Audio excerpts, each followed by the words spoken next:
बिस्मिल्लाहिर्रहमानिर्रहीम। अस्सलाम वालेकुम। Welcome to Safinaz kitchen. Like करें सफ़ीनाज़ किचन यूट्यूब चैनल को, साथ में घंटी के बटन को क्लिक करें और पाएँ डेली अपडेट्स। आज मैं आप लोगों से शेयर करूंगी नियाज़ इमाम हुसैन में बनने वाले हलीम की बहुत ही आसान रेसिपी, जिसे आप बआसानी घर में तैयार कर सकते हैं।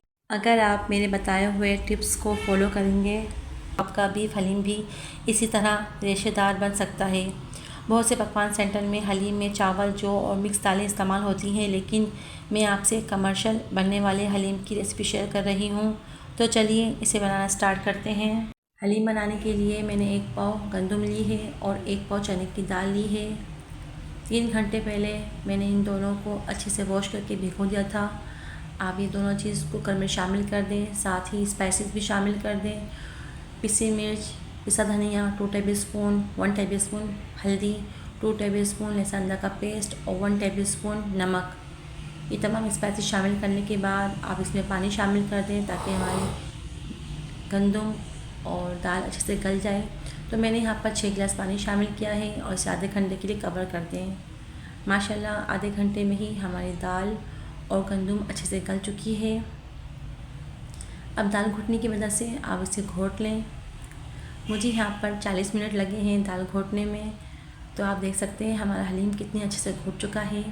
अब हम इसमें शामिल करेंगे 4 अदद मोटी मिर्च और 4 अदद बारीक हरी मिर्च। इसको आप रफ़ कट कर लें। साथ में 1 गड्डी पुदीने की शामिल कर दें। और यहाँ पर मैंने आधा किलो बीफ का कौरमा तैयार किया था। तो पहले आप गोश्त का रेशा करके दाल में शामिल कर दें और उसके बाद आप कौरमा भी शामिल कर दें और इन तमाम चीज़ों को फिर से घोटना शुरू कर दें। तो मज़ीद यहाँ पर मुझे 20 मिनट लगे हैं तमाम चीज़ों को घोटने में। अगर आप चाहें तो आप ये हलीम चिकन और मटन में भी तैयार कर सकते हैं, लेकिन इसका जो ऑथेंटिक टेस्ट होता है वो बीफ से ही आता है। तो माशाल्लाह हमारा हलीम यहाँ पर तैयार हो चुका है। अब आप ऊपर से इसमें प्याज का भगाड़ लगाएं और इसे डिश आउट कर लें। आपको वीडियो अच्छी लगे तो लाइक कीजिए, कमेंट कीजिए और दुआ में मुझे याद रखिए।